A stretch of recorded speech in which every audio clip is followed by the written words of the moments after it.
નમસ્કાર બાળ દોસ્તો, ધોરણ 6 માં આપણે આજે વિવિધતામાં એકતા પ્રકરણ નંબર 14 માં આગળ વધીશું. આ બીજો ભાગ છે. જો તમે અગાઉનો પ્રથમ ભાગ ન જોયો હોય તો એ માટેની લિંક આ વિડીયોમાં નીચે આપેલી છે. જરૂરથી જોજો, જેથી આપને સંપૂર્ણ પ્રકરણની માહિતી મળી રહે. હવે મિત્રો, આજે આપણે બીજા ભાગમાં વિવિધતામાં એકતાવાળા મુદ્દાથી શરૂઆત કરીશું. વિવિધતામાં એકતા.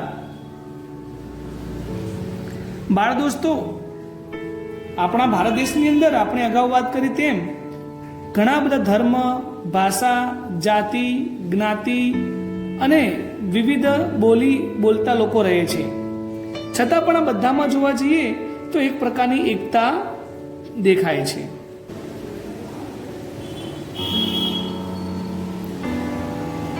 તો ભારતની સંસ્કૃતિ જે છે એ દુનિયામાં સૌથી જૂનામાં જૂની સંસ્કૃતિઓમાંની એક ગણાય છે.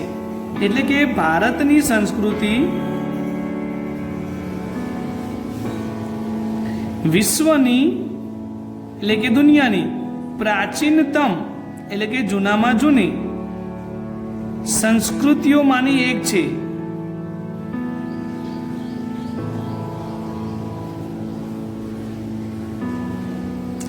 હવે ભારતમાં વાત કરીએ તો દેશની જે પ્રજા છે એના પોશાક, રહેઠાણ, ખોરાક, ધર્મ, ભાષા ઘણી બધી બાબતોમાં ભિન્નતા જોવા મળે છે. એટલે કે ભારતમાં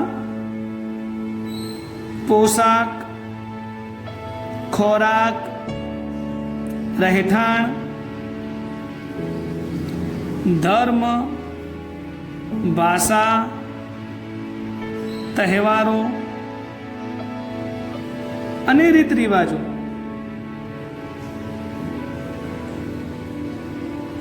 વગેરે બાબતમાં જુદાપણું છે, ભિન્નતા છે. છતાં પણ તમે જુઓ કે આપણા દેશના સૌ લોકોની અંદર શું છે, એક ભાવાત્મક એકતા જોવા મળે છે. છતાં આપણા દેશવાસીઓમાં ભાવાત્મક એકતા છે. એટલા માટે જ આપણા દેશની અંદર વિવિધતામાં એકતા જોવા મળે છે. એટલે કે વિવિધતામાં એકતા એ આપણી સંસ્કૃતિનું વિશિષ્ટ લક્ષણ છે.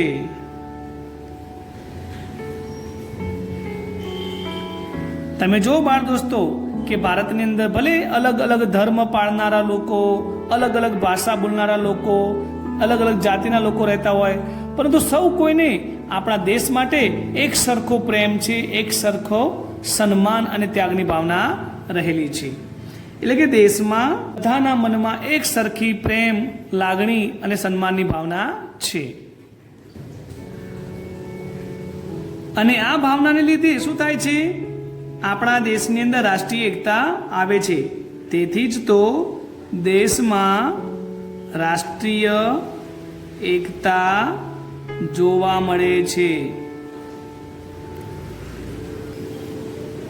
બાળ દોસ્તો, આપણા દેશની જે આ રાષ્ટ્રીય એકતા છે એ એકતાના લીધે જ આપણા દેશનો વિવિધ ક્ષેત્રમાં વિકાસ થઈ શકે છે. એટલે કે જો રાષ્ટ્રીય એકતા ન હોય તો આપણો દેશ વિકાસ કરી શકે નહીં.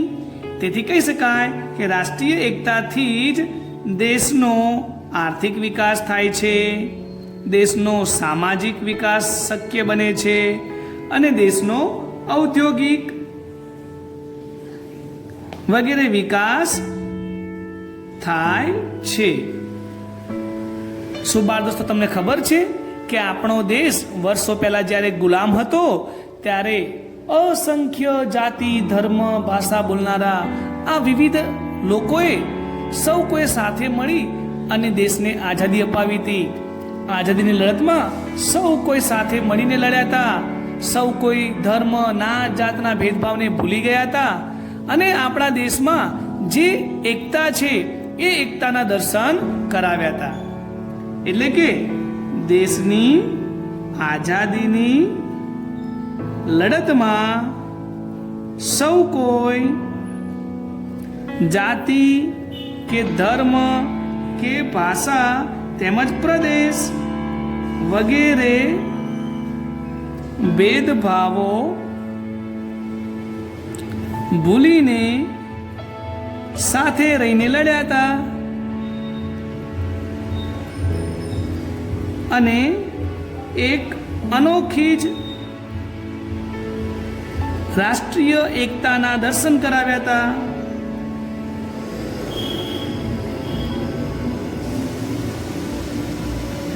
અને આ રાષ્ટ્રીય એકતા આપણા દેશ માટે કેટલી જરૂરી છે એ અંગે ડોક્ટર રાધાકૃષ્ણન શું કહે છે, ચાલો જાણીએ. તો કે ડોક્ટર રાધાકૃષ્ણન ના મતે જો આપણે રાષ્ટ્રના રૂપમાં, જો આપણે એક રાષ્ટ્રના રૂપમાં, એક દેશના રૂપમાં જીવિત રહેવું હોય, એટલે કે જીવતા રહેવું હશે, તો આપણે સૌએ, તો આપણે બધાએ શું કરવું પડશે? રાષ્ટ્રીય એકતાની જરૂરિયાતને સ્વીકારવી પડશે. આ જે રાષ્ટ્રીય એકતાની જરૂરિયાત છે એ રાષ્ટ્રીય એકતાની જરૂરિયાતને સ્વીકારવી પડશે.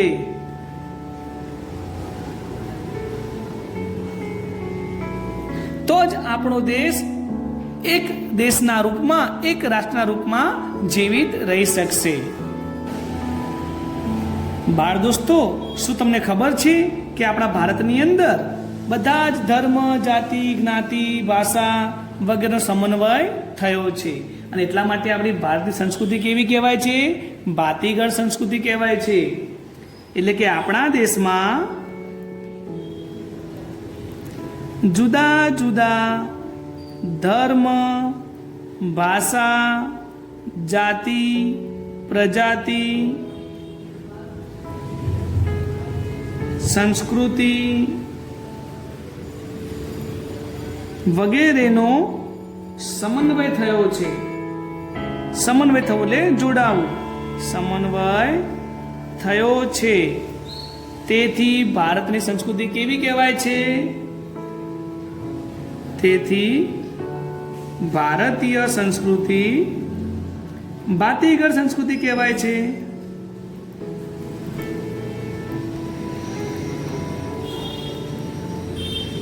ભાતીગળ એટલે વિવિધતાવાળી, અનોખી, સૌથી નિરાળી. ત્યારબાદ વાત કરીએ કે આપણા ભારતમાં વસુધૈવ કુટુંબકમની ભાવના સ્વીકારી છે. વસુધૈવ એટલે કે પૃથ્વી, વસુધા એટલે પૃથ્વી થાય છે. એવ કુટુંબકમ એટલે કે પૃથ્વી એક કુટુંબ છે, સમગ્ર વિશ્વ એક કુટુંબ છે, એવી ભાવનાનો સ્વીકાર કરવામાં આવ્યો છે.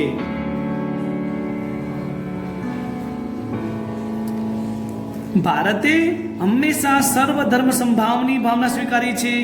એટલે કે ભારતમાં સર્વ ધર્મ સમભાવ.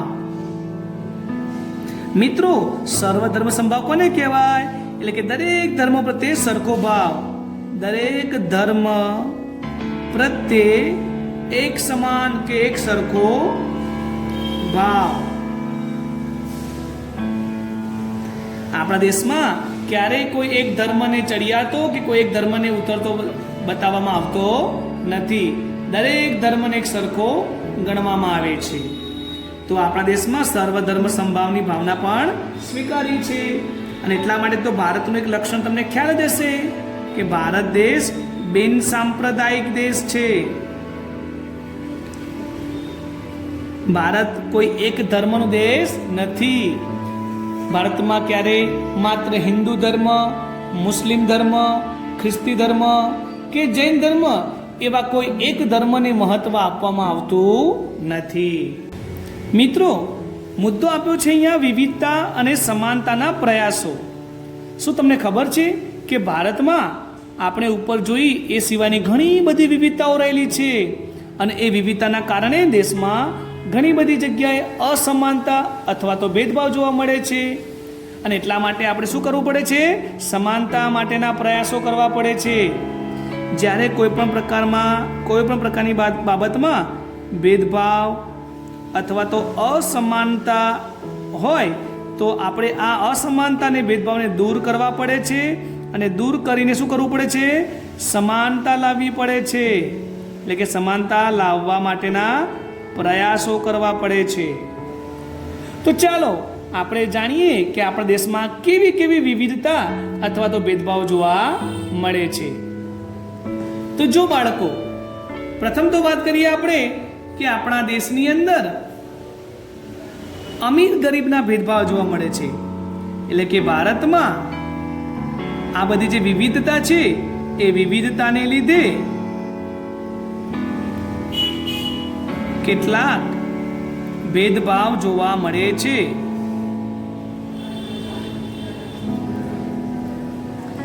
દાખલા તરીકે વાત કરીએ તો એક ભેદભાવ છે અમીર અને ગરીબનો.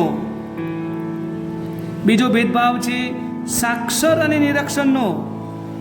સાક્ષર એટલે કે ભણેલ ગણેલ અને નિરક્ષર એટલે અભણ. બીજો એક ભેદભાવ છે શહેરી અને ગ્રામીણ. બાળ દોસ્તો, તમને ખબર છે શહેરના માણસો અને ગામડાના માણસોમાં પણ ભેદભાવ છે.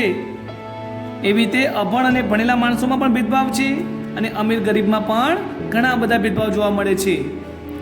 અરે એટલું જ નહીં, એના સિવાય તમે જો કે છોકરા અને છોકરીમાં પણ ભેદભાવ હોય છે. છોકરા અને છોકરીમાં ભેદભાવ છે. ક્યારેક તો જ્ઞાતિ આધારિત ભેદભાવ જોવા મળે છે. બરાબર, આવા બધા ભેદભાવ આપણા દેશમાં જોવા મળે છે. શરૂઆતની વાત કરીએ તો શરૂઆતના વર્ષોમાં સમાજ રચનામાં વ્યવસાય આધારિત વર્ણ વ્યવસ્થા હતી. સમાજ રચનામાં વ્યવસાય આધારિત વર્ણ વ્યવસ્થા. મિત્રો, તમને આ ખબર નહીં પડે, વ્યવસાય આધારિત વર્ણ વ્યવસ્થા એટલે શું? તો કે માણસ જેવો વ્યવસાય કરે એ પ્રમાણેનો એનો વર્ણ કહેવાતો હતો. દાખલા તરીકે જે ચામડા અને એની સાથે સંકળાયેલી પ્રવૃત્તિનું કામ કરે એઓને એના વ્યવસાય આધારિત ઓળખવામાં આવતા હતા.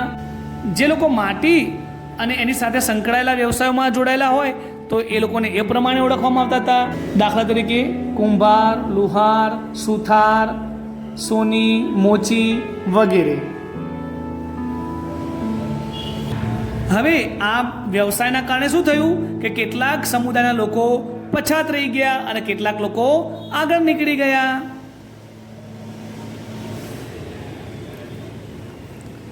એટલે કે કેટલાક સમુદાયો આ કારણે એટલે કે આને લીધે સામાજિક રીતે અને આર્થિક રીતે એટલે કે આર્થિક સામાજિક રીતે પછાત રહી ગયા. બાળકો, બીજી એક વાત કે જે લોકો ભણેલા ગણેલા છે એમનું જીવન ધોરણ સારું હોય છે અને અભણ લોકોનું જીવન ધોરણ થોડુંક નીચું હોય છે. એટલે કે ભણેલા લોકોનું જીવન અથવા તો જીવન ધોરણ ઊંચું હોય છે અને અભણ લોકોનું જીવન ધોરણ નીચું હોય છે. તો જો બાળકો, અહીંયા પણ ભેદભાવ જોવા મળે છે. ત્યારબાદ વાત કરીએ તો તમને ખબર છે કે ભારત દેશ ગામડાનો બનેલો છે. એટલે કે ભારત દેશ ગામડાનો બનેલો છે. એટલે ગામડાઓની સંખ્યા વધુ છે. એટલે ભારતમાં ગ્રામીણ લોકોની સંખ્યા વધુ હોય. ગ્રામીણ એટલે ગામડાના લોકોની સંખ્યા.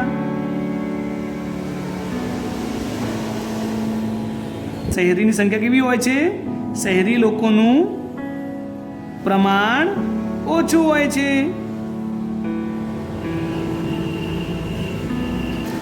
એટલું જ નહીં બાળ દોસ્તો, આ ગ્રામીણ અને શહેરી લોકોના જીવન ધોરણમાં પણ તફાવત હોય છે. એટલે કે ગ્રામીણ અને શહેરી બંને લોકોના જીવન ધોરણમાં તફાવત હોય છે. જીવન ધોરણ એટલે લાઈફસ્ટાઈલ. તમને ખબર જ છે કે ગામડાના લોકો જે સુવિધા મેળવે છે એના કરતાં શહેરના લોકોની સુવિધાઓ વધારે હોય છે. શહેરનું જીવન થોડુંક મોડર્ન હોય છે અને એમાં સુવિધાનું પ્રમાણ પણ ઘણું સારું હોય છે. બાળ દોસ્તો, આપણે આ બધી વાત કરી વિવિધતાઓની, એટલે કે આપણા દેશમાં રહેલી અલગ અલગ પ્રકારની ભિન્નતાની. પણ હવે વાત કરીએ કે આપણા દેશની અંદર આ વિવિધતા અને અસમાનતાને દૂર કરવા માટે શું કરવામાં આવ્યું છે, કયા પ્રયાસો કર્યા છે, એટલે કે સમાનતા માટેના પ્રયાસો. તો મિત્રો, તમને ખબર છે કે આપણા દેશને જ્યારે આઝાદી મળી ત્યારબાદ આપણા દેશનું બંધારણ ઘડાયું હતું. એટલે કે આઝાદી મળી ત્યારબાદ બંધારણમાં સમાનતા માટે કેટલીક જોગવાઈ કરી છે. જ્યારે આપણો દેશ આઝાદ થયો ત્યારબાદ આપણા દેશનું બંધારણ ઘડાયું અને એ બંધારણની અંદર આ બધી અસમાનતાઓને દૂર કરવા માટે સમાનતા મળે એ માટેના કેટલાક કાયદાઓ ઘડવામાં આવ્યા છે.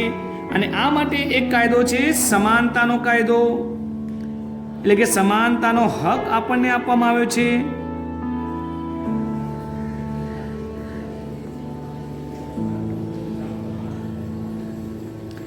એટલે કે ભારતના બંધારણમાં સમાનતાનો જે હક આપ્યો છે એ સમાનતાનો હક આપણી મૂળભૂત વ્યવસ્થા કહી શકાય. આ ઉપરાંત અસ્પૃશ્યતા નાબૂદ કરવામાં આવી છે. અસ્પૃશ્યતા એટલે કે છૂત અછૂતનો જે ભેદભાવ પહેલાના સમયમાં હતો એને દૂર કરવામાં આવી છે.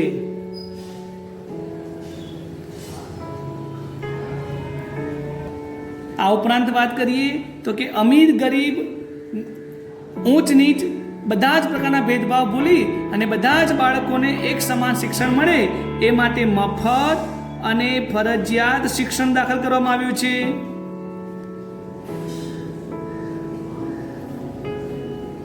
તો બાળ દોસ્તો, છે ને બધી સુવિધા, સમાનતા લાવવા માટેના છે ને બધા પ્રયત્નો, અસ્પૃશ્યતાને દૂર કરી, સમાનતાના હકનો કાયદો, મફત અને ફરજિયાત શિક્ષણની વ્યવસ્થા કરી.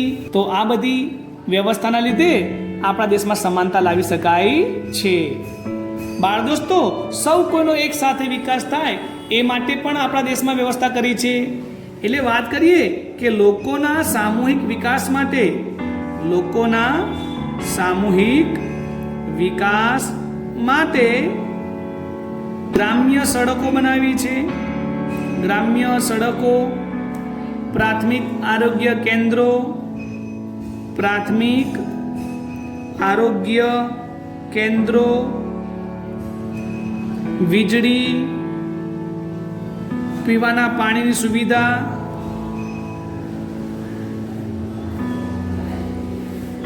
વગેરે વ્યવસ્થા અથવા વગેરે પાયાની સુવિધા ઊભી કરવામાં આવી.